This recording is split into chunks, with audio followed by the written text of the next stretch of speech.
कुछ विश्वास सूत्रों से जो हमें जानकारी मिली है, राज्य के मुख्यमंत्री और उनके कुछ चाहेते भ्रष्ट अफसर लोगों ने मिल करके डराने की, धमकाने की, एक प्रकार से सुपारी लोगों ने ले रखा है।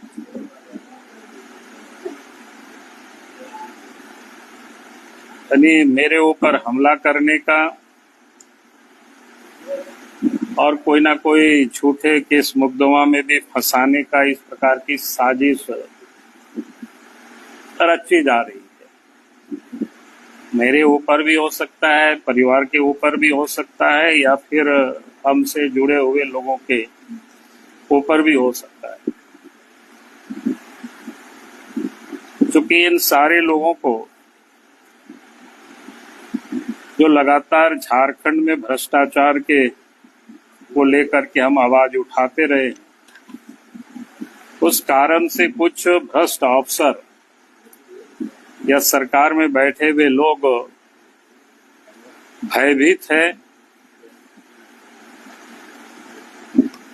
क्योंकि आप सबको ध्यान में है कि लगातार भ्रष्टाचार के विरोध में हम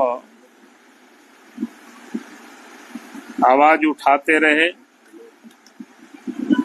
चाहे वो शराब घोटाले का मामला हो, चाहे बालू माफिया का हो, पत्थर माफिया का हो, जमीन का हो, या कोयला या पत्थर की अवैध खनन जो होता है संगठित रूप से, उसका भी विरोध लगातार हम आवाज उठाते रहते हैं।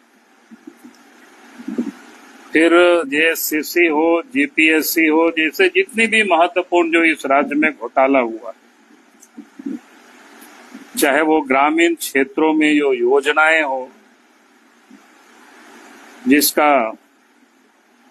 यानी लगातार ये जो लूट जारी रहता है, उसके विरोध में हम आवाज उठाते रहे। और आप सब लोगों के सिर्फ संज्ञान में फिर से मैं लाना चाहता हूं। अब सबको याद है 2013 में भी सरकार हेमंत सोरेन की ही रही है। उस समय भी दुमका के शिकारीपाड़ा क्षेत्र के उग्रवादियों को सुपारी दिया गया था, और उसके बाद हमने जब उस बात का राज उद्घाटन किया था इसी प्रकार के प्रेस के सामने, फिर अखबारों में छपा। उस समय झारखंड में भी यूपीए गठबंधन की सरकार थी और केंद्र में भी यूपीए गठबंधन की सरकार थी।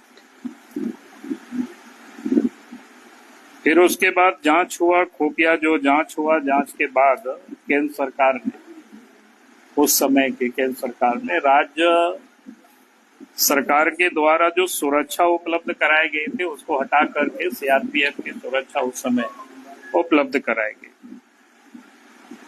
ये उस समय की घटना। लेकिन इसके बाद कल रात में ही हमें जानकारी मिली है फिर से इस प्रकार के षड्यंत्र झारखंड में लोग रच रहे हैं, और उसमें से जो लोग रच रहे हैं, मुख्यमंत्री के सबसे जो चाहेते अफसर है, करीबी अफसर है, उन लोगों के द्वारा ये सारे षड्यंत्र किया जा रहा है।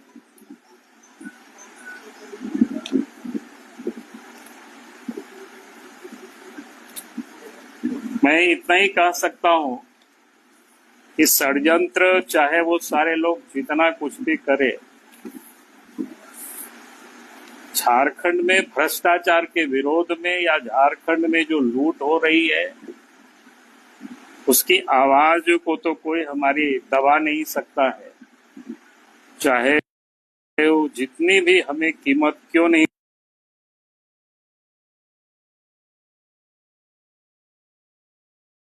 चुकाना पड़े। इस आवाज को हम लगातार उठाएंगे। सरकार गलत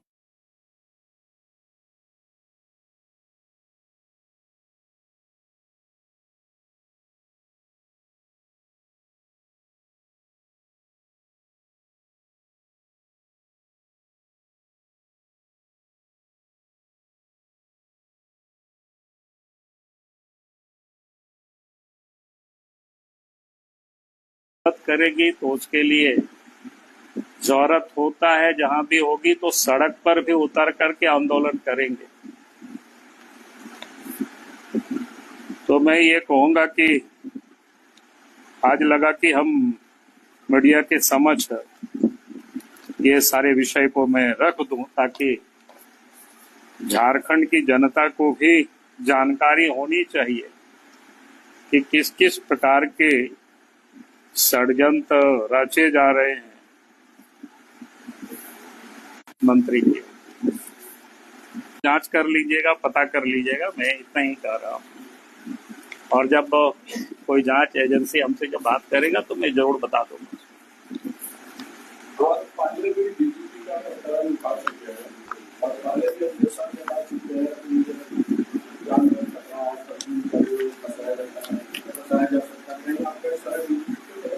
नहीं, मैंने कहा कि जो जांच एजेंसी जांच करेगी तो उस समय भी मैंने बातें को उठाया था और मैंने कहा था अगर कोई सेंट्रल एजेंसी हमसे जब बात करेगी तो मैं बता दूंगा। आपकी सरकार है, क्या आप अपने लिए नहीं, मैं कोई जरूरत नहीं समझता हूँ। फिर मैं जानकारी के, मैं तो यूं ही ऐसे ही मैं सदैव लड़ते रहा।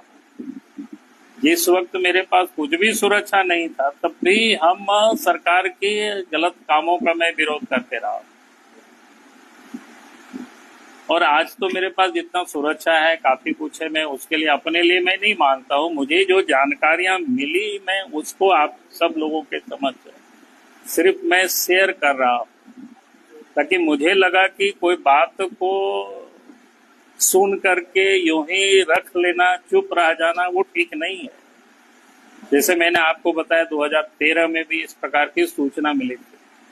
और आप सब लोगों की जानकारी के लिए आपने देखा होगा कि जब कोई भी हमें जानकारी मिलती है और हम सरकार को भी पत्र लिखते रहे तो आपने देखा होगा कि जिस पत्र को जब मैंने लिखा तो 1 साल या 2 साल के बाद वो पत्र की सत्यता आप सबको दिखाई पड़ा। आप साहेबगंज की घटना याद करिए। दारू को लेकर के 2022 में ही हमने मुख्यमंत्री को पत्र लिखा था। मैंने कहा था कि भाई ये घोटाला हो रहा है, इन एजेंसियों को काम देने के लिए फिर से टेंडर किया गया और सब वही सब चीजें हुआ। कोई ऐसा नहीं है कि हम हवा में बात करते। हमारे पास भी जो तथ्य, जब कोई चीज जानकारी आती है तो उसको मैं अपने ढंग से फिल्टर करने की कोशिश करता हूँ। मेरे पास जितनी सूचना की तंत्र है उसको मैं उपयोग करता हूँ और तब मैं पता करता हूँ कि ये जो मेरे पास सूचना आई है वो सत्य है या सत्य से करीब है या दूर है। और जब मुझे ये पता चला कि जो भी मेरे पास सूचना मिली इस प्रकार की, तो लगा कि ये बिल्कुल सत्य के करीब है और हमें जनता से इन सारे बातों को हमें शेयर करना चाहिए। ये तो आप जनता को बता रहे हैं, लेकिन एक प्रतिपक्ष के नेता की जान को खतरा है, उसके परिवार को खतरा है, तो लगता है कि केंद्रीय एजेंसी को जांच करना चाहिए और इसके लिए आप मांग कर रहे हैं। नहीं, मैं जांच के लिए मैं मांग नहीं कर रहा हूँ, मैंने तो सिर्फ जानकारी दे रहा हूँ क्योंकि मेरे पास सुरक्षा तो पर्याप्त है।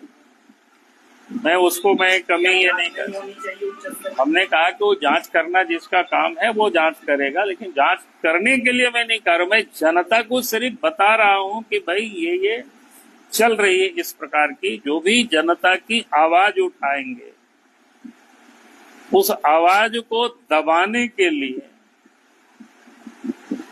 लोग सुपारी तक दे रहे हैं।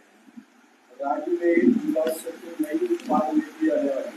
आपको इसमें भी संगति नजर आती है?